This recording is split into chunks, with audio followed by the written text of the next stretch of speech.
Si gjithnjë, fillojmë. Kryeministri Edi Rama shfrytzoi podcastin e përjashëm për të sqaruar masat që qeveria ka marrë për të mbrojtur qytetarët nga rritja e çmimit të naftës si pasojë e situatës së krijuar në lindjen e mesme. Kryeministri më shoi uljes së akcizës, e cila sipas tij është një masë që do të lehtësojë përdoruesit e automjeteve.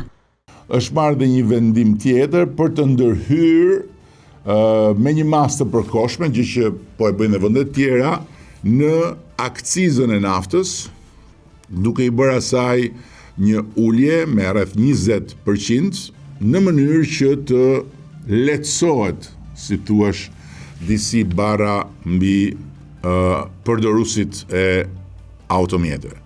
Masa tjetër që qeveria ka marrë është ngritja e bordit për çmimin e naftës, edhe pse sipas Ramës deri më tani nuk ka pasur abuzime me rritjen e çmimit.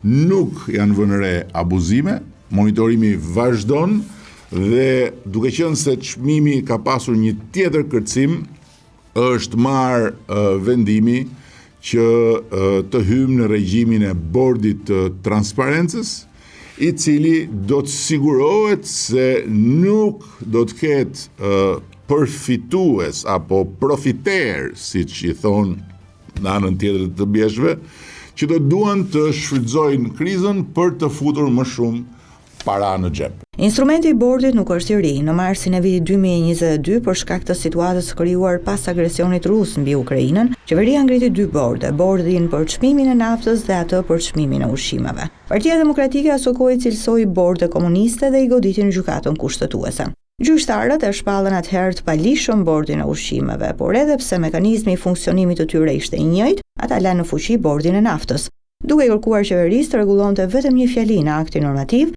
fjalin që përcaktonte mënyrën si përfundonte situata e veçantë si shpërndahej bordi.